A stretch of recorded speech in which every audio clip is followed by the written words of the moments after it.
ராஜா என்ற 21 நாமங்களில் அழைக்கப்படுகிற அன்பின் ஆண்டவராகிய இயேசுவாய் நம்முடைய தேவன் நாட்களிலே அவருடைய வருகை வேலை சமீபம் ஆக ஆக அவருடைய திருவுளத்தில் வைத்திருந்த அந்தத்தை சார்ந்த சத்தியங்களை சம்பூர்ணமாய் மனுக்குலத்திற்கு அறிவிக்க சித்தம் கொண்டபடியினால் இந்த நாட்களிலே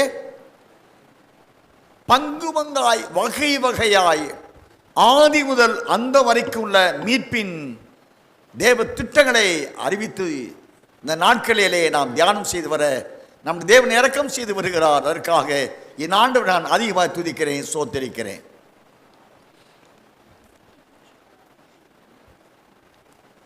கடந்த சில மாத காலமாக ஒரே வசனத்தை கொண்டு நாம் தியானம் செய்து வர அன்பின் ஆண்டவர் நமக்கும் நாவிக்குரிய மண்டலம் எங்கும் உள்ள தேவ ஜனங்களுக்கும் அறிவுரை ஆற்றி வருகிறார், அருளுரை ஆற்றி வருகின்றார். இந்த நாளிலும் அதே வசனம் மத்தேயு 24ஆம் அதிகாரம் 13-14 வசனங்களை வாசித்து நாம் தியானம் செய்ய நம் அருமை ஆண்டவர் நமக்கு இரக்கம் செய்வாராக. எடுத்து வாசிக்கலாம். மத்தேயு 24ஆம் அதிகாரம் 13-14 வசனங்கள். முடிவு பரியந்தம் நிலை நிற்பவனே ரட்சிக்கப்படுவான். ராஜ்யத்தினுடைய இந்த சுவிசேஷம் பூலோகமெங்குமுள்ள சகல ஜாதிகளுக்கும் சாட்சியாக பிரசங்கிக்கப்படும். அப்போது முடிவு வரும். அருமையான கர்த்தருடைய பிள்ளைகளே, இந்த 2 வசனங்களின் முடிவு என்று அறிவிக்கப்பட்டிருக்கிற அந்த ரட்சிப்பை குறித்து முடிவு வரைந்தும் அவனவனுக்கு நியமிக்கப்பட்ட காலத்தில்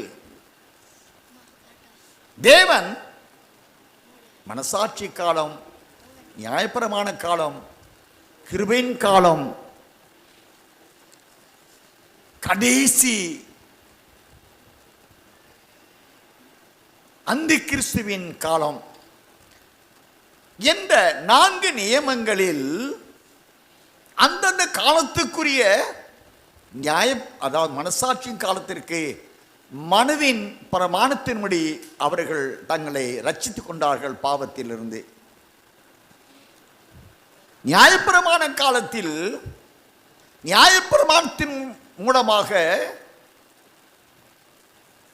பாவங்களில் தங்களை ரட்சித்துக் கொண்டார்கள் இஸ்ரவேலர்கள். கிருபையின் காலத்திலே மனம் திரும்பி பாவ மன்னிப்புக்கென்று பிதா குமாரன் பரிசுத்தாவின் நாமத்தினால் மொழி ஞானஸ்நானம் பெற்று பரிசுத்தாவின் அபிஷேகத்தை விட்டு ரட்சிக்கப்பட்ட அந்த ரட்சிப்பின் மூலமாய் ஆவியான சபையில் அனுதினமும் அந்த ரட்சிப்புக்குரிய சபையை சேர்த்து வந்தார். இந்த 3 ரட்சிப்பின் காலம் இறுதியிலே அருமை இரட்சகராய இயேசு கிறிஸ்து மனுக்குலத்தை மனுக்குலத்தில் உள்ள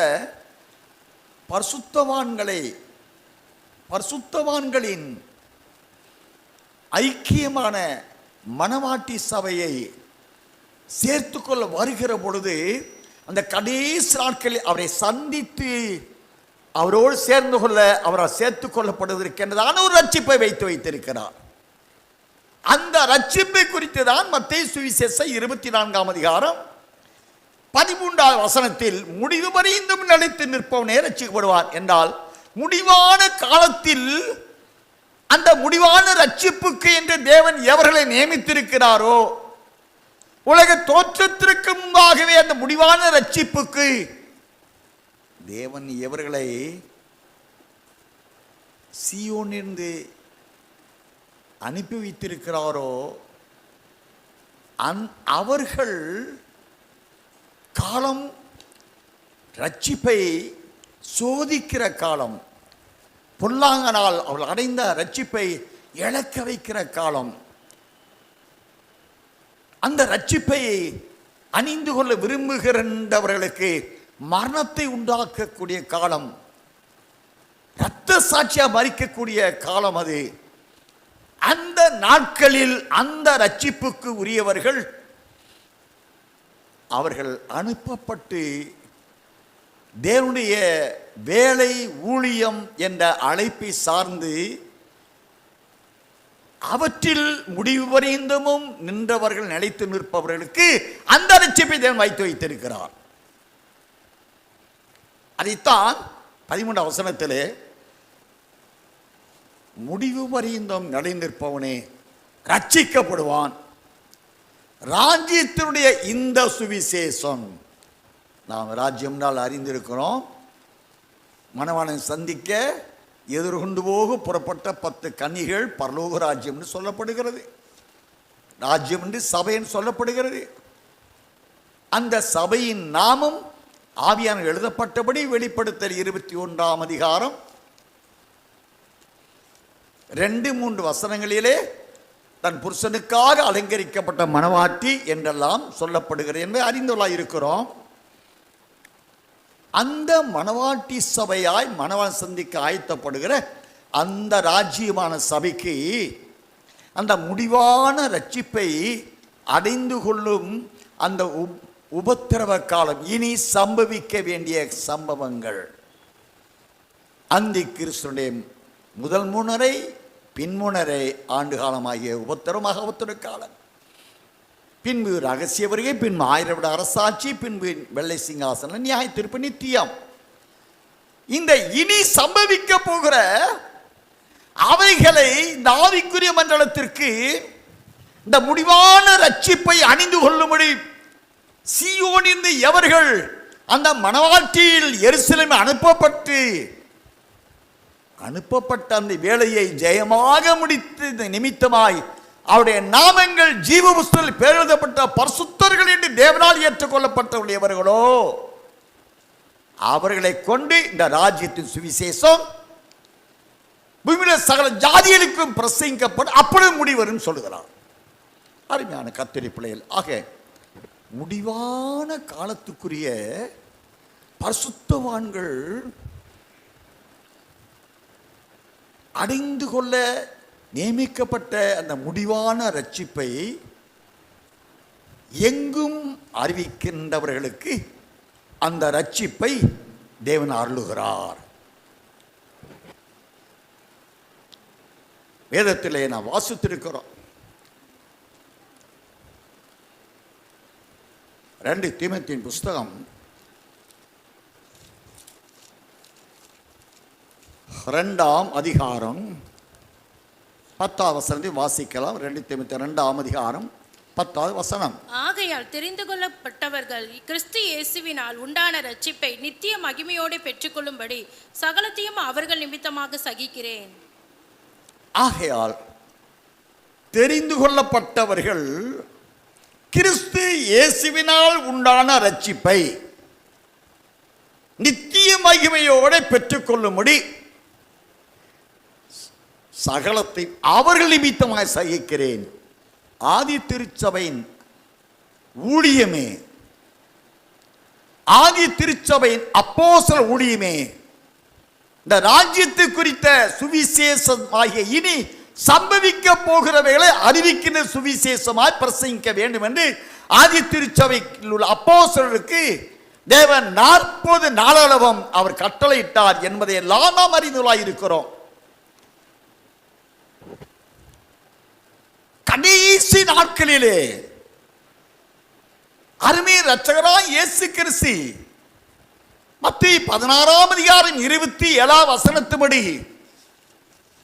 மனுஷகுமாரன் தமது பிதாவின் மகிமை பொருந்தினவராய் வருவார் என்ற ரகசிய வருகை சார்ந்த தேவ திட்டத்தின்படி அவர் வருகையில் இயேசு கிறிஸ்துவினால் உண்டான ரட்சிப்பை யாருக்கு கொடுக்கிறார் என்றால் தெரிந்து கொள்ளப்பட்டவர்களுக்கு. அருமை இரட்சகரால் அந்த முடிவான காலத்தில் ஏற்பட இருக்கின்ற உபத்திரவ காலம், மகா உபத்திரவ காலத்தில் பொல்லாதவனை எதிர்த்து நின்று அவனை ஜெயித்தவர்கள், அவர்களுக்கென்று அவர்களை ஜெயித்தவர்களால் சீயோன் சந்தோஷப்பட்டு இப்பொழுது எப்போ வலுசற்பம் பூமியிலே தள்ளப்பட்டு அவன் வானத்தில் இருந்த இடம் காணப்படாமல் போன வேளையிலே பரலோகம் மிகுந்த ஆர்ப்பரிப்போடு சந்தோஷத்தோடு அறிவிக்கிறது, இப்பொழுது ரட்சிப்பும் வல்லமையும் ராஜ்யமும் உண்டாவதாக என்று வெளிப்படுத்த 12ஆம் அதிகாரம் 10-11 வசனங்களை வாசிங்க. அப்பொழுது வானத்திலே ஒரு பெரிய சத்தம் உண்டாகி, இப்பொழுது ரட்சிப்பும் வல்லமையும் நமது தேவனுடைய ராஜ்யமும் அவருடைய கிறிஸ்துவின் அதிகாரமும் உண்டாய் இருக்கிறது. அப்படி என்றால் இப்பொழுது ரட்சிப்பு, எப்ப அந்த ரட்சிப்பு உண்டாது என்ன பரலோகம் அறிவிக்குது. சாத்தான் பூமியிலே 9ஆம் வாசிங்க, வெளிப்பட 12:9. உலகம் அனைத்தையும் மோசம் போக்குகிற பிசாசு என்றும் சாத்தான் என்றும் சொல்லப்பட்ட பழைய பாம்பாகிய பெரிய வலுசற்பம் தள்ளப்பட்டது. அது பூமியிலே விழ தள்ளப்பட்டது. பூமியிலே விழ தள்ளப்பட்டது மட்டுமல்ல, நாம் சகோதரன் மேல் இரவுகள் குற்றம் சாட்டுகிறவன் தாழ தள்ளப்பட்டு போனான். ஆக வானம் மண்டலத்தில் பொல்லாத ஆவியின் சேனைகள் ஓடு போராட்டம் உண்டு. எபேசியர் 6:12-13 சொன்னார் இல்லையா? 13ஆம் வசனத்தில் தீங்கு நாட்களில் அவனை எதிர்த்து நிற்கத்தக்கதாக தேவன் சர்வாயுத வர்க்கத்தை தரித்து கொண்டவர் நில்லுங்கள். அந்த தரித்துக் கொள்கிற ஒரு கூட்டம் உண்டு. அந்த கூட்டத்திற்கு என்று தேவனால் வைத்து வைக்கப்பட்ட ரட்சிப்பு உண்டு. அந்த முடிவான ரட்சிப்பை நாம் அடிக்கடி தியானம் செய்திருக்கிறோம். 1 வசனத்திலே கடைசி நாட்களில் வெளிப்படும் ரட்சிப்பு. அந்த ரட்சிப்புக்குரியவர்கள் பொன் உலைக்களத்திலிட்டு சுத்திகரித்து சுத்த பொன்னாக விளங்குவதை போல அதை காட்டிலும் வெளியேறப்பட்டவங்களுடைய விசுவாசம் சோதிக்கப்பட்டு சுத்த பொன்னாக விளங்கும். அப்பொழுது அருமை இரட்சகர் வருகையிலே அவர்களுக்கு மகிமை கனம் புகழ்ச்சி யாவும் உண்டாக காணப்படும் என்று அந்த ரட்சிப்பை அடைந்தவர்கள் தேவன் அறிவிக்கிறார். அந்த ரட்சிப்பை தேவன் எப்பொழுது அறிவிக்க எப்பொழுது அந்த ரட்சிப்பை கொடுக்க திட்டம் வச்சிருக்கிறாரு. எபிரேயருக்கு நிருபம் 9ஆம் அதிகாரம் 28ஆம் வசனத்தை வாசிக்கலாம். கிறிஸ்துவும் அநேகருடைய பாவங்களை சுமந்து தீர்க்கும்படிக்கு ஒரே தரம் பலியிடப்பட்டு தமக்காக காத்து கொண்டிருக்கிறவர்களுக்கு ரட்சிப்பை அருளும்படி 2ஆம் தரம் பாவம் இல்லாமல் தரிசனமாவார். அவர் பாவமில்லாத மகிமையின் தேவனாகிய மணவாளனாக வரப்போகிறார். அந்த பாவமில்லாத மகிமையின் தேவனாக வர இருக்கிற அவரை சந்திக்க ஆயத்தமாயிருக்கிறவர்களுக்கு அவர் ரட்சிப்பை கொடுக்க அவர் ரட்சிப்பை கொண்டு வருகிறார். அது யாருக்கு? தமக்காக காத்து கொண்டிருக்கிறவர்களுக்கு ரட்சிப்பை அருளும்படி வரப்போகிறார். அப்ப இயேசுவா ராஜா வரும்போது அவருக்காக காத்து அவர் நிமித்தமாய் அவருடைய அந்தத்தை சார்ந்த திட்டங்களை சார்ந்து உபத்திரவம் மகா உபத்திரவம் நான் வெளிப்படுத்த 21:5 வாசித்திருக்கிறோம். இனி சஞ்சலமும் இல்லை, தவிப்பும் அல்ல. ஆட்டுக்குட்டியான தாமே ஒரு கண்ணீர் யாவி துடைப்பார். வெளிப்படுத்தின விசேஷம்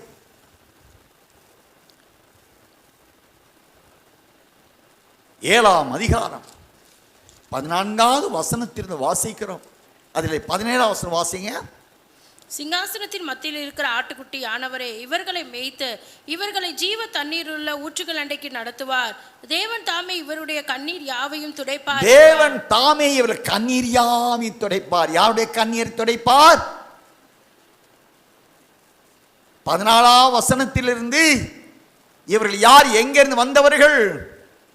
இவர் மிகுந்த உபத்திரவத்தில் வந்தவர்கள் என்று அறிவிக்கப்பட்டதல்லவா? அந்த அந்தி கிறிஸ்துவின் 7 ஆண்டு ஆட்சியிலே முதல் 3 ஆண்டு காலத்தில் புறஜாதியர் மீட்கப்பட்ட அந்த பரிசுத்தவான்கள் நேசருக்காக மிருக வலுசற்பத்தோடு யுத்தம் செய்த பூமியிலே தோற்கடித்து தேவனால் அறிவிக்கப்பட்ட அருளப்பட்ட அந்த ரட்சிப்பை அணிந்து கொண்டு அந்த மனவாளனை சந்திக்க ஆயத்தமாக அந்த ஒரு சுத்தவான்கள் இருக்கிறார்களே, அவருக்கு அந்த ரட்சிப்பு எப்படி கிடைக்கப்பெறுகிறது? மிகுந்த உபத்திரப்பட்டவர்கள், ஆட்டுக்குட்டியானவரின் ரத்தத்தால் தன் வஸ்திரனை தோய்த்து வெளுத்தவர்கள் ஆனபடியினால் இந்த பரிசுத்தவான்கள் ஆட்டுக்குட்டியானுடைய ஜீவத்தில் பேரழிந்த சாக்கியம் பெற்றவர்கள். நான் வெளிப்படை 21ஆம் அதிகாரம் கடைசி வாசிங்க. தீட்டுள்ளதும் அருவருப்பையும் பொய்யையும் நடப்பிக்கிறதுமாகிய ஒன்றும் அதில் பிரவேசிப்பதில்லை. ஆட்டுக்குட்டியானவரின் ஜீவ புஸ்தகத்தில் எழுதப்பட்டவர்கள் மாத்திரம் அதில் பிரவேசிப்பார்கள். ஆட்டுக்குட்டியானுடைய ஜீவ புஸ்தகத்தில் பேர் எழுதப்பட வேண்டும் என்றால் இந்த முடிவான காலத்திற்கு என்று வைக்கப்பட்டு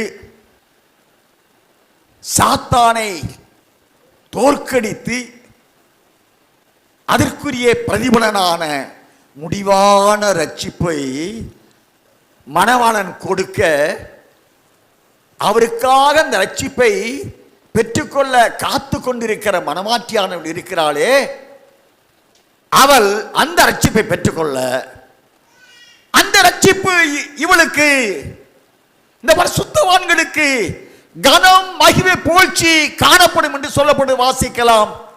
1ஆம் அதிகாரம் 7-8 வசனங்கள். அழிந்து போகிற பொன் அக்கினினாலே சோதிக்கப்படும், அதை பார்க்கிலும் அதிக விலையேற பெற்றதாய் இருக்கிற உங்கள் விசுவாசம் சோதிக்கப்பட்டு இயேசு கிறிஸ்து வெளிப்படும் போது உங்களுக்கு புகழ்ச்சியும் கனமும் மகிமையும் உண்டாக காணப்படும். அந்த ரட்சிப்பை அடைந்தவர்கள் தமக்காக காத்து கொண்டிருக்கிறவர்களுக்கு அந்த ரட்சிப்பை அவருக்காக காத்து கொண்டிருக்கிறவங்க யாரு? நான் ஓசியா தீர்க்கத்தை சுவிசேஷம் 3ஆம் வாசித்தோம் இல்லையா? கடந்த நாள் பாஸ்டர் தியானம் செய்திருக்கிறோம். நீ எனக்காக காத்திரு, நான் உனக்காக காத்திருப்பேன். நீ வேறு ஒருவனையும் சாராதபடி எனக்காக காத்திரு. வசன வாசிங்க. 3ஆவது அதிகாரம் 3ஆவது வசனம். ஓசியா 3ஆம் அதிகாரம் 3ஆவது வசனம். 1லிருந்து 3 முடிய வாசிங்க. பின்பு கர்த்தர் என்னை நோக்கி, அந்நிய தேவர்களை மதித்து திராட்சரசம் உள்ள பாத்திரங்களை விரும்புகிறவர்களான இஸ்ரவேல் புத்திரர் பேரில் கர்த்தர் வைத்திருக்கிற அன்புக்கு ஒப்பாக நீ இன்னும் போய் தன் நேசரால் நேசிக்கப்பட்டவனும் விபச்சாரியுமான ஒரு ஸ்திரீயை நேசித்துக்கொள் என்று சொன்னார். அப்பொழுது நான் அவளை எனக்கு 15 வெள்ளி காசுக்கும் 1.5 கலம் வாட்கோதுமைக்கும் கொண்டு அவளை நோக்கி, நீ வேசித்தனம் பண்ணாமலும் ஒருவனையும் சேராமலும் அநேக நாள் எனக்காக காத்திரு, உனக்காக நானும் காத்திருப்பேன் என்றேன். எனக்காக நீ காத்திரு, ஒருவனையும் சேராமல், உலகமோ மாம்சமோ பாவமோ பிசாசோ மரணமோ வாதாளமோ ஒன்றையும் நீ சார்ந்திராமல் உன்னதத்தை மாத்து நோக்கி, என் மனவாளா நீர் எப்பொழுது வருவீர்? என் நேசமே நீ எப்பொழுது வருவீர்? என் ஆத்துமா உமது நேசத்தால் கரைந்து தோய்ந்து போயிற்று. காத்திருக்கிறார். உன்னத பாட்டின் புஸ்தகம் 5ஆம் அதிகாரத்திலே வாசிக்கிறோம். என் நேசரை கண்டீர்களா?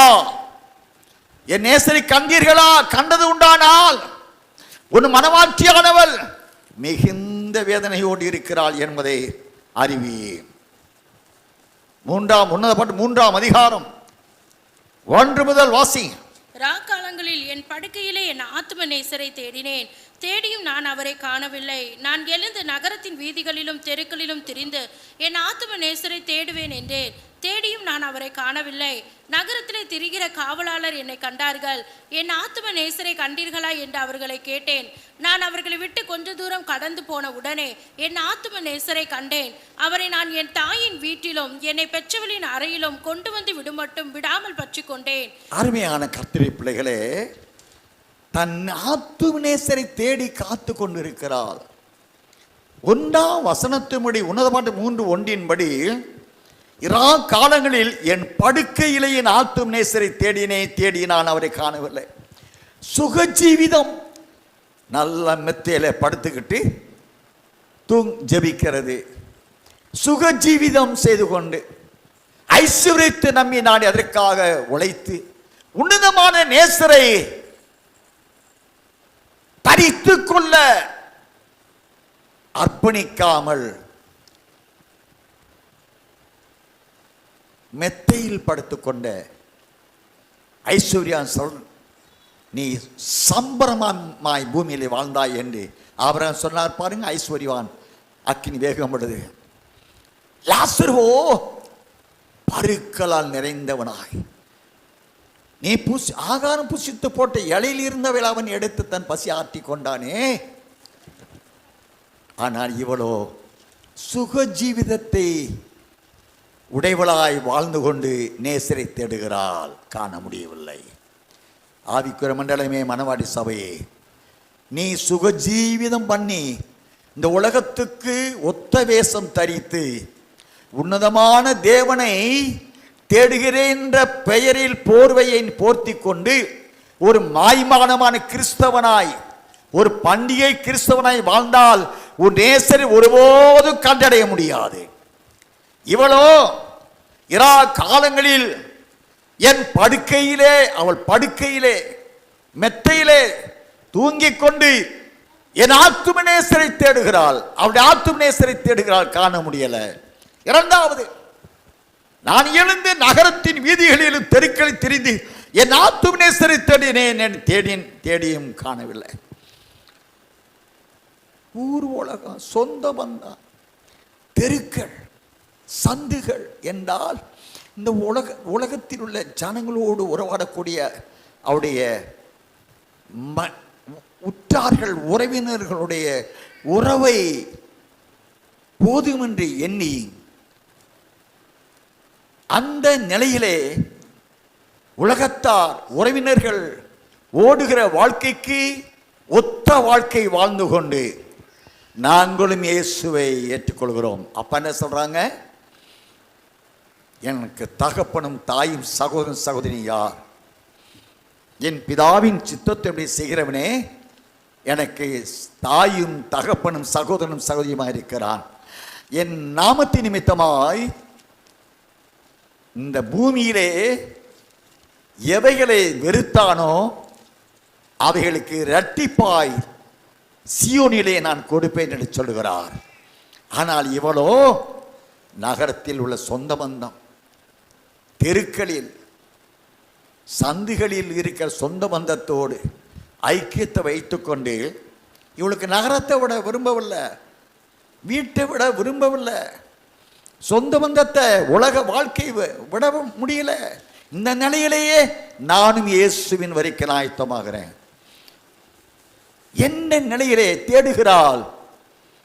உலகத்தோடு ஒட்டிய வாழ்க்கையோடு ஆத்தும நேசரை தேடுகிறாள், காண முடியவில்லை. மூன்றாவது, நகரத்திலே திரிகிற காவலாளர் என்னை கண்டார்கள், என் ஆத்தும நேசரை கண்டீர்களா என்று அவர்களை கேட்டேன். நான் அவர்களை விட்டு அங்கேயும் காவலாளிகள் மூலமாய் ஆத்தும நேசரை அவளுக்கு காண்பிக்க முடியவில்லை. காரணம், காவலாளர்கள், ஜாமக்காரர்கள், எக்காலம் ஊதுகிறவர்கள் நாட்களிலே வயிற்று படைப்புக்கு அடுத்த காவலாளர்களாய் ஊழியக்காரர்களாய் இருக்கிறார்கள். உன்னதமான தேவனுடைய வருகை குறித்த சத்தியங்களை தேவ ஜனங்களுக்கு அறிவித்து மணவாளனை சந்திக்க ஆயத்தப்படுகிற நீதிமான்களாக அவர்களை ஆயத்தப்படுத்தாமல் வெறும் காவலாளிகளாய், வெறும் ஊழியக்காரர்களாய், ஒரு பைபிள் கிடைச்சா போதும் தங்களை பாஸ்டர் என்று அறிவித்துக் கொள்கிறவர்களாய், கூட்டன் சேர்ந்தா போதும், காணிக்கப்பட்டு நிறைந்தால் போதும், நாங்களும் காவலாளிகள், நாங்கள் ஊழியக்காரர்கள். அன்பான கர்த்தருடைய ஊழியர்களே, எசேக்கியேல் 33ஆம் அதிகாரம் 1 முதல் 13 வசனங்கள் தயவுகூர்ந்து வாசித்து பாருங்க. 6ஆம் வசனத்தில் வாசிக்கிறோம், ஆபத்து வருகிறது என்பதை காவற்காரன் அறிந்தும் அதை ஜனங்களுக்கு எச்சரிக்காவிட்டால் ஜனங்கள் பாவத்திலே சாகவே சாவார்கள். அவருடைய இரத்தப்படியோ உன்னிடத்தில் கேட்பேன் என்று சொல்லுகிறார். இங்கே அப்படிப்பட்ட காவலாளி ஆகிய சபையில் ஊழியர்கள் இவரிடத்து போய் சத்தியம் இங்கு இருந்தால்தானே கிடைக்கும், வெளிச்சம் இருந்தால்தானே அந்த வெளிச்சத்தில் நடக்க முடியும். இருள் சூழ்ந்த சபைகளாய் இம்மைக்கான நன்மைகளை பெற்றுக்கொள்ள செய்ய ஜெபிக்கிற, உபதேசிக்கிற, பிரசங்கிக்கிற செழிப்பான உபதேசங்களை உபதேசிக்கிற காவல்காரத்தில் என் மணவாளன் இயேசு எப்போ வருவார், எங்கே வருவார், இரவு நேரத்திலோ இயேசுவை நான் எங்கே காணலாம், அவர் பேசுவதால் எங்கே கேட்கலாம், நேசரோடு உறவாடக்கூடிய காவலாளிகள், ஜாமக்காரர்கள், ஒருபோது உறங்காதபடி ஆத்துமாக்களுக்கு குரானாதிபதியாய் ஒப்புவித்துக் கொண்ட காவற்காரர்கள், தேவனுடைய சரீரமான சபையானவர்கள், தேவன் வாசமிடுகிற அந்த வாசஸ்தலமான ஆலயத்தின் ஊழியக்காரரிடத்தில் சென்று கேட்டால் உன்னதமான தேவனுடைய ரகசியம் அவருக்கு அறிவிக்கப்படும். அவர் பிரசன்னமாகுதலை அவர் நமக்கு அந்த நாளில் அறிவிப்பார். வேதம் சொல்லுகிறது அல்லவா, இன்னைக்கு ஆவிக்குரிய மண்டலத்திலே ஏசப்பா வருவது யாருக்கும் தெரியாதுன்னு சொல்லுகிறார்கள். ஆனால் வேதம் என்ன சொல்லுகிறது, அவர் பிரசன்னமாகும் அந்த நாளை தேவன் தம்முடைய காலங்களில் நமக்கு அறிவிப்பார் என்று சோத்திரம். 1 தீமோத்தேயு 6 அதிகாரம் 15வது வசனம் 14-15 வாசிக்கலாம். அந்த பிரசன்னமாகுதலை எல்லாவற்றையும் உயிரோடு இருக்க செய்கிற தேவனுடைய சன்னிதானத்திலேயும் பொந்தியு பிலாத்துவின் முன்னின்று நல்ல அறிக்கையை சாட்சியாக விளங்க பண்ணின கிறிஸ்து இயேசுனுடைய சன்னிதானத்திலேயும் உனக்கு கட்டளையிடுகிறேன். அந்த பிரசன்னமாகுதலை தேவன் தம்முடைய காலங்களில் வெளிப்படுத்துவார். அவரே நித்தியானந்தமுள்ள ஏக சக்கராதிபதியும் ராஜாதி ராஜாவும் கத்தாதி கத்தாவும் ஒருவராய் அந்த பிரசன்னமாகுதலை, அருமை இரட்சகருடைய ரகசிய வருகையை, அந்த பிரசன்னமாகுதலை தேவன் தம்முடைய காலங்களை வெளிப்படுத்துவார். இந்த வசனம் பொய்யா? வாய்ஸ குறைங்க. அந்த பிரசன்னமாகுதல் அவருடைய ரகசிய வருகையை, இதே சத்தியத்தை எபிரேயர் 1 அதிகாரம் 1 பேர் 1 அதிகாரத்திலே ஹல்லேலூயா 7 முதல் வாசிங்க. அழிந்து போகிற பொன் அக்கினினாலே சோதிக்கப்படும், அதை பார்க்கிலும் அதிக விலையேற பெற்றதா இருக்கிற உங்கள் விசுவாசம் சோதிக்கப்பட்டு இயேசு கிறிஸ்து வெளிப்படும் போது உங்களுக்கு புகழ்ச்சியும் கனமும் மகிமையும் உண்டாக காணப்படும். அவரை நீங்கள் காணாமல் இருந்தும் அவரிடத்தில் அன்பு கூறுகிறீர்கள். இப்பொழுது அவரை தரிசியாமல் இருந்தோம் அவரிடத்தில் விசுவாசம் வைத்து சொல்லி முடியாததும் மகிமையால் நிறைந்ததுமாய் இருக்கிற சந்தோஷம் உள்ளவர்களாய் கலிகூர்ந்து உங்கள் விசுவாசத்தின் பலனாகிய ஆத்தும ரட்சிப்பை அடைகிறீர்கள். இயேசு கிறிஸ்து வெளிப்படும் போது உங்களுக்கு புகழ்ச்சி கனம் மகிமை உண்டாக காணப்படும். அப்ப இயேசு கிறிஸ்து வெளிப்படுவார் என்று அப்போஸ்தலர்கள் மூலமாய் பிரசங்கித்து வந்த சத்தியம் அப்போஸ்தலன் பவுல் தீமோத்தேயுவுக்கு முதலாம் நிருபம் 6 அதிகாரத்திலே 15வது வசனத்திலே அந்த பிரசன்னமாகுதலை தேவன் தம்முடைய காலங்களில் வெளிப்படுத்துவார். தம்முடைய பழைய ஏற்பாட்டு காலத்திலே தம்முடைய தீர்க்கதரிசிக்கு அறிவிக்காமல் பூமியிலே ஒன்றை நான் நடப்பிக்க மாட்டேன் என்று சொல்லுகிறார். புதிய ஏற்பாட்டு காலத்திலே அவரோடு உறவாடக்கூடிய கடைசி கால அப்போஸ்தலனுக்கு தேவன் அறிவித்தே அவர் வருவார். வெளிப்படுத்துகிற 12ஆம் அதிகாரம் 4-5 வசனங்களில் நான் வாசிக்கிற பொழுது 7 தலைகளையும் வானத்தில் வேறொரு அடையாளம் காணப்பட்டது. 7 தலைகளை 10 கொம்புகளை உடைய சிவப்பு நிறமான மிருகம் அந்த ஸ்திரீக்கு முன்பாக தன் வாயை திறந்து நின்றது.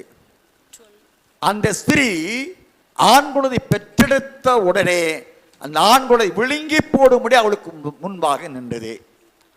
இப்போ ஸ்திரீ பெற்றெடுக்கிறாள் ஆண் குழந்தை என்றால் ஜெயம், வலுசர்ப்பத்தின் மேல், பாவத்தின் மேல், உலகம், மரணம், பிசாசு, பாதாளம் இவைகள் மேல் ஜெயம் பெற்றவர்களுக்கு தான் ஆண் குழந்தை என்று சொல்லுகிறார்.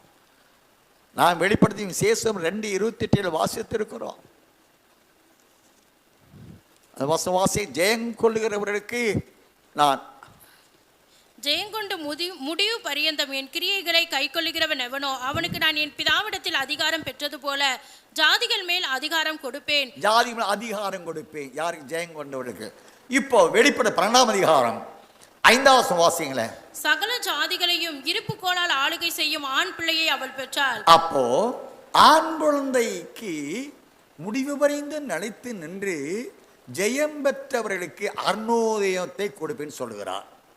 அதாவது விடிவெளி நட்சத்திரத்தை கொடுப்பேன்னு சொல்லுகிறார். விடிவெளி நட்சத்திரம் அருணோதயம், சூரியன் என்று அவர் வரப்போகிறது. அருணோதயம் மூலம் வருகை, அவர் அவருடைய புறப்படுதல் ஆயத்தமாக இருக்கிறனால நாம் அறிந்தவர்களாக இருக்கிறோம்.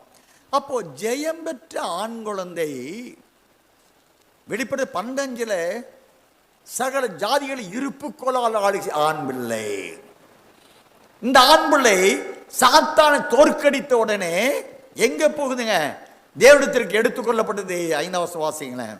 சகல ஜாதிகளையும் இருப்பு கோலால் ஆளுகை செய்யும் ஆண் பிள்ளையை அவள் பெற்றாள். அவருடைய பிள்ளை தேவனிடத்திற்கும் அவருடைய சிங்காசனத்தின் இடத்திற்கும் எடுத்துக்கொள்ளப்பட்டது.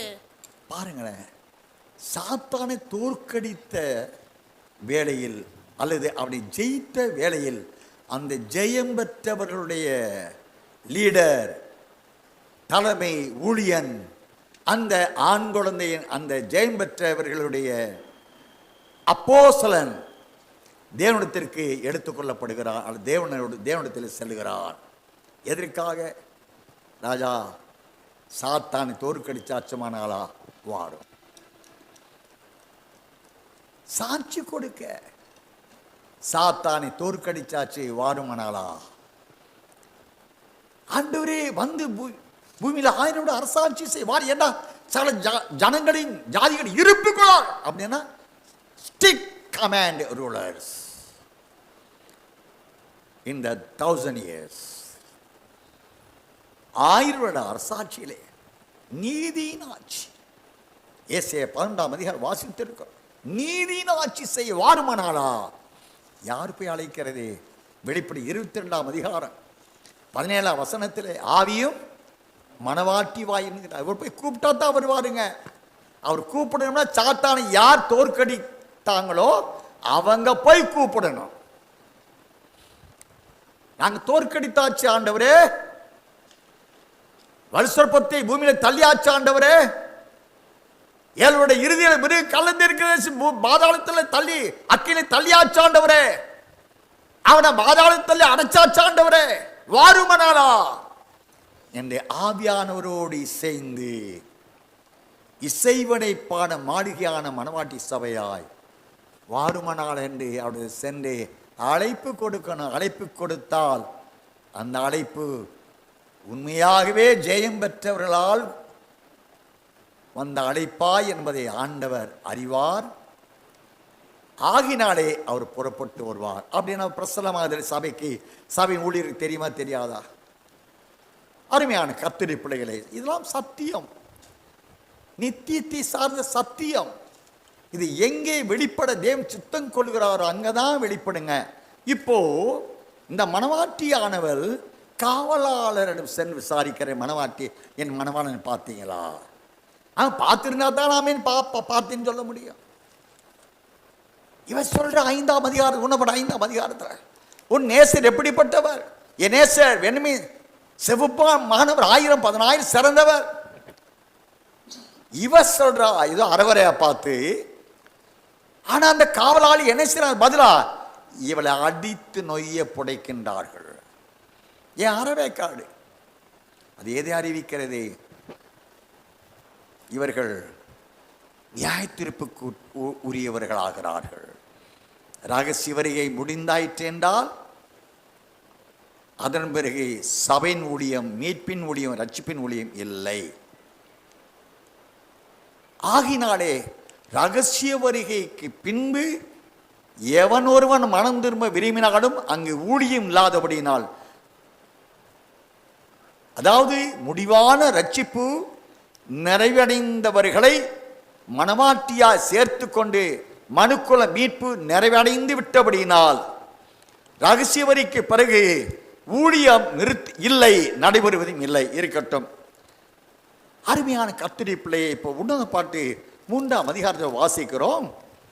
இவள் படுக்கை வெறுத்தா, ஊர் உலகத்தை வெறுத்தா, கள்ள சபைகளை வெறுத்தா, இப்ப இவளா தேடுகிறார். 4 வசனத்தில் நான் அவர்களை விட்டு, கள்ள ஊழியர்கள் கள்ள சபைகளை விட்டு, உலக சிநேகத்தை வெறுத்து, சுக ஜீவிதத்தை வெறுத்து ஆண்டவரை தேடுகிறாள். என் நேசரை நான் தேடுகிறேன் தேடுகிறாள். தேடினால் கண்டடைந்தாள்.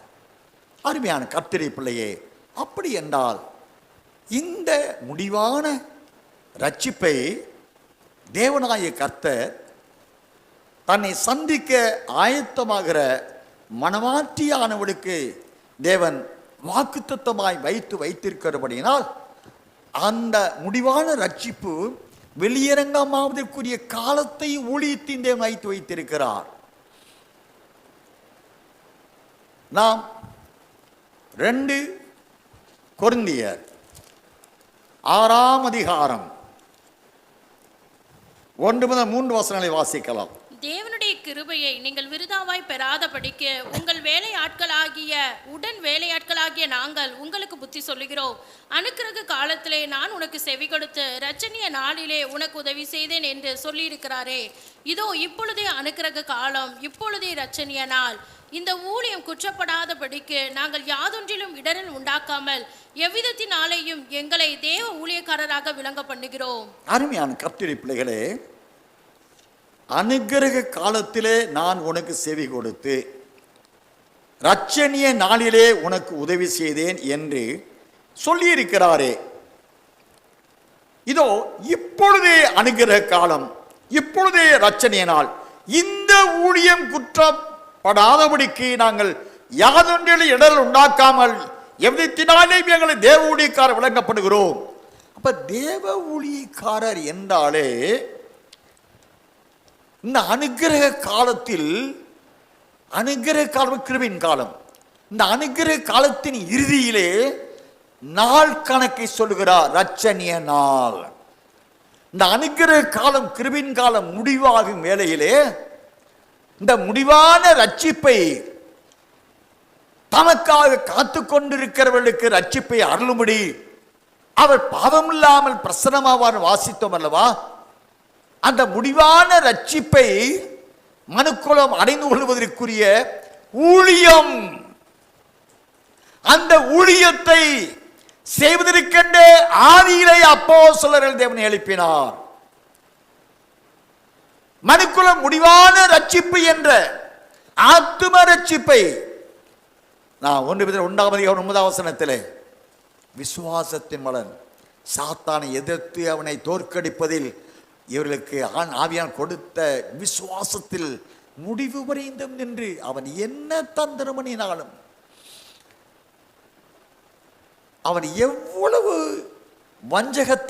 வஞ்சகவலை விரித்தாலும் இவர்கள் இடம் கொடாமல் அவனை ஜெயித்தவர்கள்.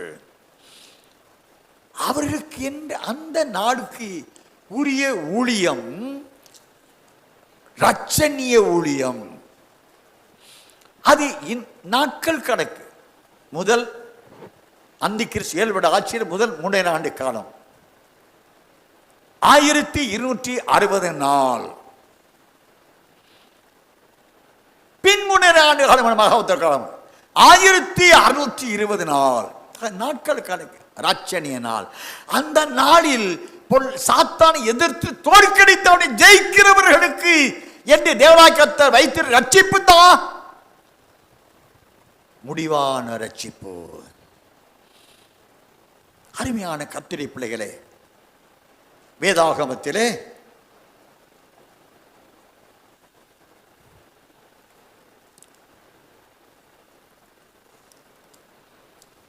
எசேயா தீர்க்கதரிசி புஸ்தகம் 25ஆம் அதிகாரம்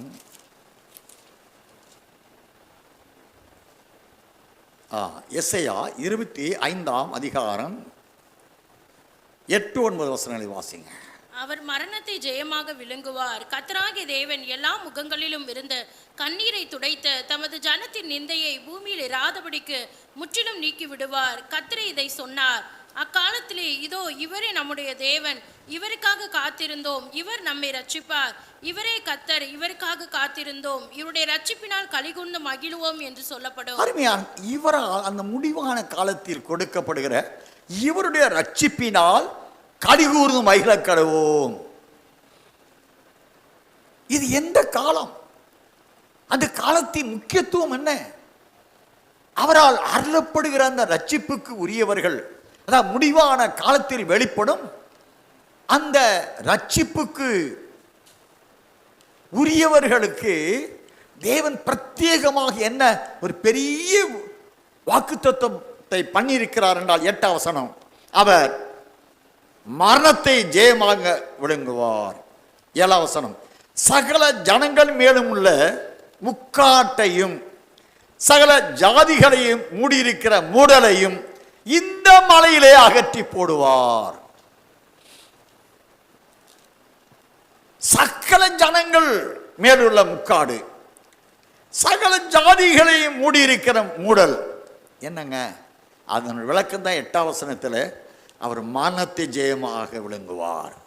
பூமியில் பிறக்கிற எந்த மனுஷனுக்கும் மரணம் என்று ஒன்று உண்டு. ஆனால் ஆண்டவர் இந்த மலையிலே அதை அகற்றி போடுவார். அதைத்தான் நாம் ஏசாயா 2 வாசித்தவர்களே, பர்வதங்களின் கொடுமுடியில் ஸ்தாபிக்கப்பட்டிருக்கும் மணவாட்டி. மறுபடியும் வசனம் வாசிங்க. கடைசி நாட்களில் கர்த்தருடைய ஆலயமாகிய பர்வதம் பர்வதங்களின் கொடுமுடியில் ஸ்தாபிக்கப்பட்டு மலைகளுக்கு மேலாய் உயர்த்தப்படும். எல்லா ஜாதிகளும் அதற்கு ஓடி வருவார்கள். மலைகள் மேலாய். ஆயினால்தான் அந்த ரட்சிப்பின் ஊழியத்தை செய்கிறவர்கள் மலைகளின் பர்வதங்களிலும் மலைகளிலும் கண்மலையின் பிளவுகளிலும் அவர் வேட்டையாடுகிற வேட்டைக்காரர்கள் இருப்பார்கள். எரேமியா 16ஆம் அதிகாரம் 16ஆம் வசனத்தில் அவர் அநேகரை அழைத்து, மீன் பிடிக்கிற அநேகரை அழைத்து அனுப்புவார். அதற்கு பின்பு வேட்டைக்காரர்களை அழைத்து அனுப்புவார். அவர்கள் மலைகளிலும் பர்வதங்களில் கொடுமுடியிலும் கண்மலையின் வெடிப்புகளிலும் அவர் வேட்டையாடுவார்கள். ஏன் சொன்ன போராட்டமான வல்சர்ப்பத்தினுடைய கொடூரமான உபத்திரவ மகாப்தர காலம், முதல் 3 காலத்தில் புரஜாதியோட மீட்புக்கு என்ற அந்த சபை ஆயத்தமாகிறது. பின் 3 காலத்தில் இஸ்ரவேலர்களில் முத்திரைப்படப்பட்ட 144,000 இஸ்ரவேலர்கள் மீட்பதற்கு என்று இந்த சபையின் ஊழியர்கள் ஊழி செய்கிறார்கள். வெளிப்படுத்தல் 11ஆம் அதிகாரத்தின்படி. அப்போ அந்த நாட்களின் ஊழியம் சாத்தானை எதிர்த்து அவனை வீழ்த்துவதற்கு இவர்களுக்கு உண்டான ஒரே ஒரு அடைக்கலம் என்ன? கண்மலை வெடிப்பு. மோசே அருமைய இரட்சகரை பார்க்க விரும்புகிற முகத்தை பார்க்க விரும்புகிறார். ஆண்டவர் சொல்லுகிறார், நான் உன்னை கடந்து போவேன், நீ இந்த கண்மலையின் வெடிப்பில் மறைந்து கொண்டு நான் கடந்து போகும் முதுகை காண்பாய். அருமையான கர்த்தரை பிள்ளையே, அதன் பிறகு பேதுரை பார்த்து சொல்லுகிறார், யாக்கோபனுடைய பிரயாணத்தில் சொல்லப்படுகிறது, அவர் தலைக்கு அங்கிருந்த ஒரு கல்லை எடுத்து வைத்து உறங்கின பொழுது அந்த கல்லுக்கும் சீயோனுக்கும் ஏணி வைக்கப்பட்டு இருக்கிறது. அந்த கல்லின் மேல் ஏறி அந்த கல்லின் மேல் இருக்கிற ஏணி வழியா ஏறி சென்றவர்களை அன்பின் மணவாளன் வரவேற்கிறார் என்று வாசித்து தியானம் செய்திருக்கிறோம். மத்தேயு 16-18 வசனத்தின்படி, நீ கண்மலை கல்லாயிருக்கிறாய், இந்த கல்வி சபையை கட்டுவே. அந்த கண்மலையாகிய கிறிஸ்து தானியேல் 2:44-45 வசனங்கள் படி, ஒரு கல் பெருக்கப்படாமல் தானே புரண்டு வந்து மற்ற ராஜ்யம் அனைத்து அடித்து நொறுக்கி போட்டு தானோ என்று நினைத்திருக்க ராஜ்யம். அந்த நொறுக்கி போட்ட ராஜ்யம்தான். 1 அதிகாரத்தை வாசித்திருக்கிறோம். பரீட்சிக்கப்பட்டு தெரிந்து கொள்ளப்பட்டதுமான மூளைகள். எபேசியர் 2 அதிகாரத்தில் வாசித்திருக்கிறோம். கிறிஸ்துவ சபைக்கு மூளைகள் அப்போஸ்தலர் அஸ்திவாரம் என்றெல்லாம் வேதம் நமக்கு போதிக்கிறது. அருமையான கர்த்தருடைய பிள்ளைகளே, அப்படி என்றால்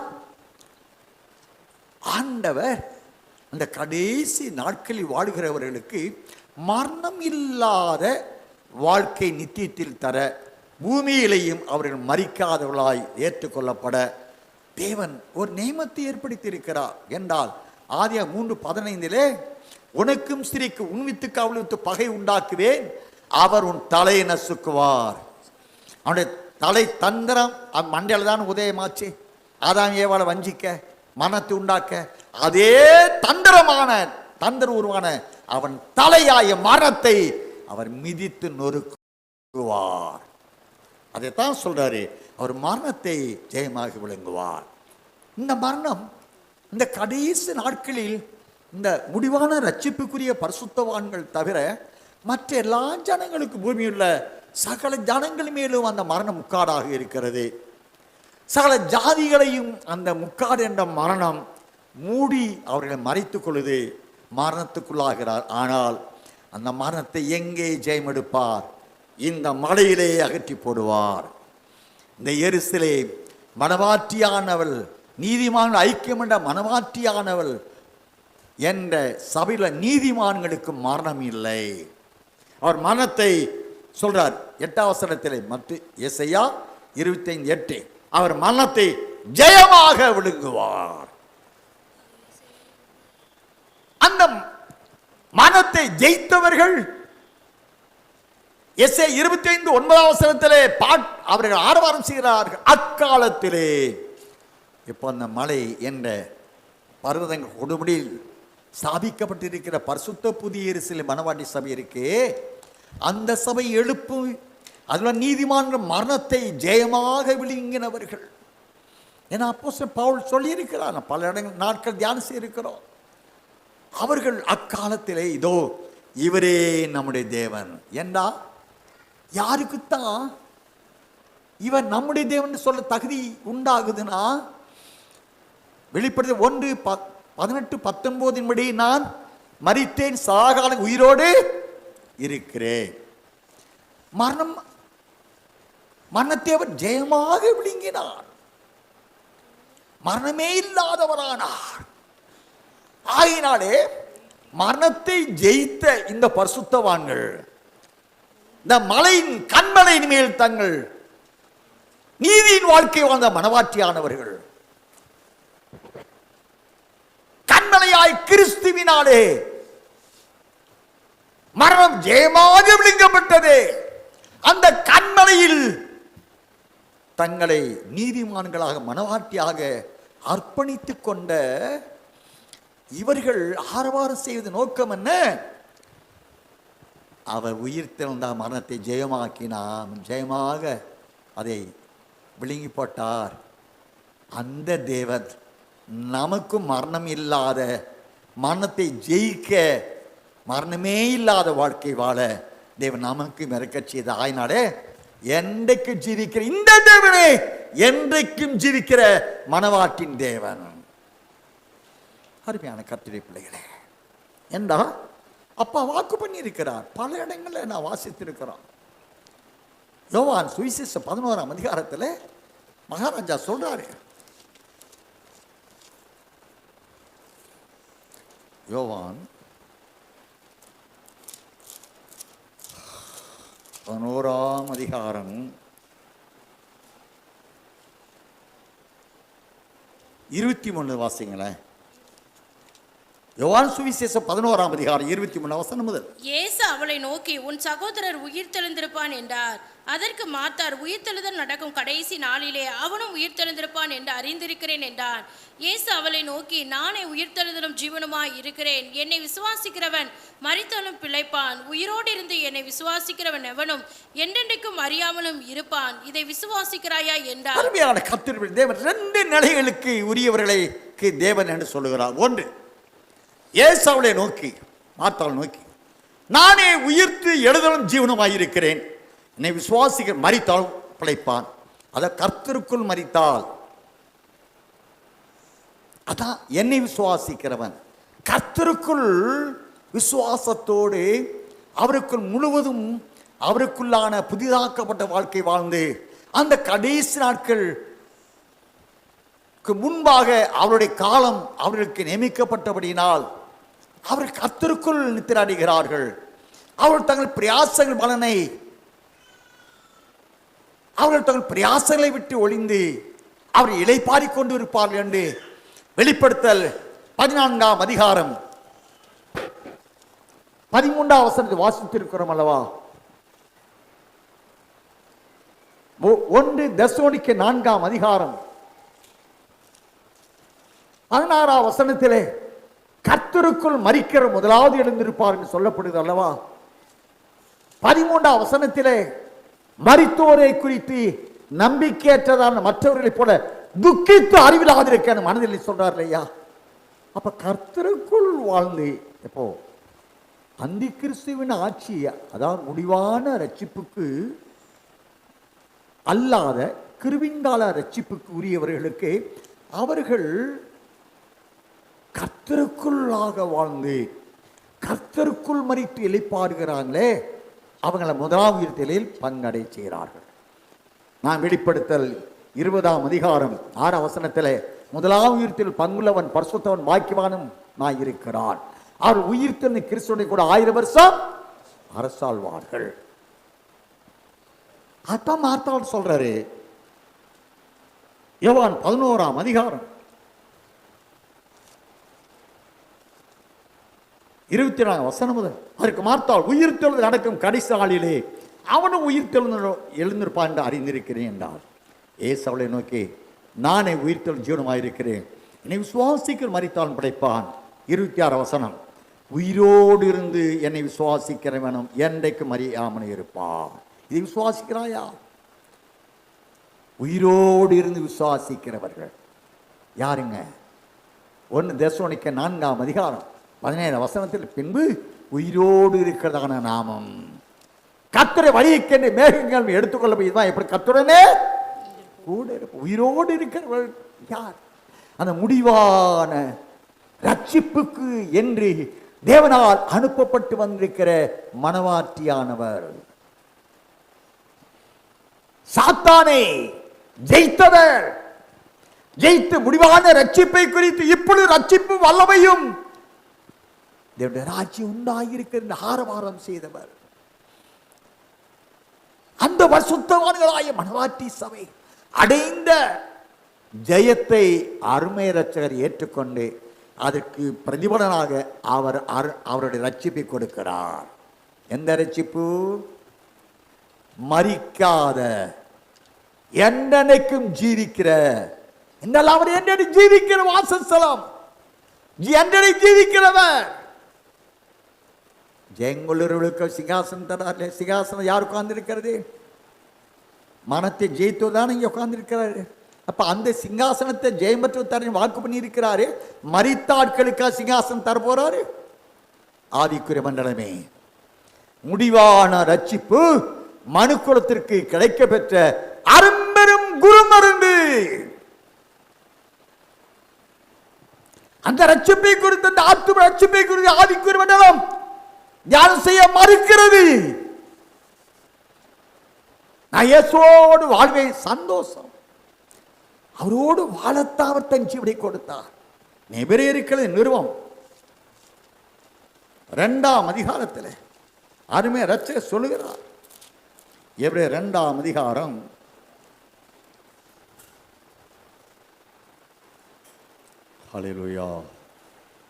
14ஆம் வசனம் வாசிங்க. ஆதலால் பிள்ளைகள் மாம்சத்தையும் இரத்தத்தையும் உடையவர்களாய் இருக்க அவரும் அவர்களைப் போல மாம்சத்தையும் இரத்தத்தையும் உடையவரானார். மரணத்துக்கு அதிகாரியாகிய பிசாசானவனை தமது மரணத்தினாலே அழிக்கும்படிக்கும் ஜீவ காலமல்ல மரண பயத்தினாலே அடிமைத்தனத்திற்குள்ளானவர்கள் யாவரையும் விடுதலை பண்ணும்படிக்கும் அப்படியானார். அருமையான கர்த்தருடைய பிள்ளைகளே, ஜீவகாலமெல்லாம் மரண பயத்தில் இருக்கிற, அதான் நம்ம ஏசாயா 25:8 வாசித்தோம். பூமியில் சகல ஜாதிகளையும் இந்த மரணம் என்ற முக்காடு மூடி இருக்கிறது. பூமியில் சகல ஜனங்களையும் இந்த மரணம் சாவு என்ற மூடல் அவர்கள் மறைத்து இருக்கிறது. என்றால் தேவன் என்றென்னைக்கு ஜீவிக்கிறவர், அவர்கிட்ட போக வேண்டுமென்று விரும்புகிறவர்கள் என்றென்னைக்கும் ஜீவிக்கிற வாழ்க்கையை, அதை நித்திய வாழ்க்கையை, நித்திய ஜீவனை தருவேன் என்பது என்று அவன் செய்த வாக்குத்தத்தமாக இருக்கிறது என்று வாசித்திருக்கிறோம். அந்த நித்திய ஜீவன் என்றால் நித்தியமாய் ஜீவிக்கிற வாழ்க்கை. அந்த வாழ்க்கையை அவர் கொடுக்க பெற்றுக்கொள்ளக்கூடியவர்களுக்கு தேவன் ஏற்படுத்திய நியமம் மரணத்தை ஜெயிக்கணும். அப்படின்னா மரணம் எப்படி வந்தது? பாவத்தின் சம்பளம். அப்ப பாவத்தை ஜெயிக்கணும். பாவத்தை ஜெயித்து பாவத்தின் சம்பளமான மரணத்தை அழித்து மரிக்காமையை தரித்து எந்த ஜீவிக்கிற தேவ சாயல், தேவ ரூபம், தேவனுடைய மகிமையிலை ஆதாம் ஏவாள் அணிந்து கொண்டபடியினாலே ஆதியாகமம் 2:7 அவர்கள் ஜீவாத்மாவானார்கள். வேதாகமத்தின் இறுதியிலும் மனுக்குல மீட்பு மனிதன் என்றென்றைக்கு மரிக்காதவனாய் இருக்க அவனுக்கென்று தேவனால் வைத்து வைத்து இறுதி நாட்களிலே அவர் வரும்போது மரணத்தை, பாவத்தை, மரணத்தை, சாத்தானை ஜெயித்தவர்களுக்கு என்று கொடுக்க வைத்திருக்கிற ரட்சிப்பு ஆத்தும ரட்சிப்பு. அதுதான் நித்திய ரட்சிப்பு. அதான் அவர்களுக்கு அழிவின்மையை, மரணமின்மையை கொடுக்கிற ரட்சிப்பு. இந்த சத்தத்தை கேட்கிற அறிவான கர்த்தரி பிள்ளையே, ஒன்றை மாத்திர கர்த்தரி பிள்ளைகள் ஆவிக்குறி மண்டலம் அறிய வேண்டும். நம்முடைய தேவன் யார்? மார்க்கு 12ஆம் அதிகாரம் 20 வாசிப்போம். மார்க்கு 12:27. அவர் மரித்தோருக்கு தேவனாய் இராமல் ஜீவன் உள்ளோருக்கு தேவனாய் இருக்கிறார். அவர் ஜீவன் உள்ளோர்களுக்கு தேவனாய் இருக்கிறார். அப்படின்னா மரித்தோருக்கு தேவனாய் இராமல். அப்போ மரணம் பாவம் செய்தவர்களுக்கு வருது. அப்போ பாவம் செய்தவர்களுக்கும் முடிவான அந்த கிருபையின் காலத்தில் வாக்குத்தத்தத்தின்படி பாவத்தை ஜெயித்து முடிவு விரைந்தும் கர்த்தர் இயேசு கிறிஸ்துவுக்குள் புதிதாக்கப்பட்ட ஜீவிதம் செய்து கர்த்தருக்குள் மரித்தவர்களுக்கும் முதலாம் உயிர்த்தெழுதலே நித்தியத்தை மரிக்காத என்ன அவர் உயிர்த்தெழுந்து தேவனோடு வாட இறக்கம் செய்கிறார். ஆனால் முடிவான காலத்தில் சாத்தானை ஜெயித்து அவனால் உண்டாக்கப்பட்ட மரணத்தை தோற்கடித்து, அப்படின்னா இப்போ மரண சாயல், மாம்ச சாயல், பாவத்தின் சாயல், மாம்சத்தின் இச்சை, கண்கள் இச்சை, ஜீவனத்து பெருமை, இது மூண்டி ஜெயிச்சாச்சுன்னா பாவத்தை ஜெயிச்சாச்சு. இப்போ பாவத்தை ஜெயிச்சாச்சுன்னா மரணத்தை ஜெயிச்சாச்சு. அப்போ மரணத்தை ஜெயித்தவர்கள் தான் மரிக்காதவர்கள். அப்போ மரிக்காத அந்த பரிசுத்தவான்களுக்கு ஆதாமுக்கு தேவன் சொன்னார், என்றைக்கு ஜீவனோடு இருக்க செய்கிற ஜீவ விருட்சத்தை கனியை புசிக்காத. என்ன தெரிய ஆண்டவருக்கு இனி பாவம் செய்வார்.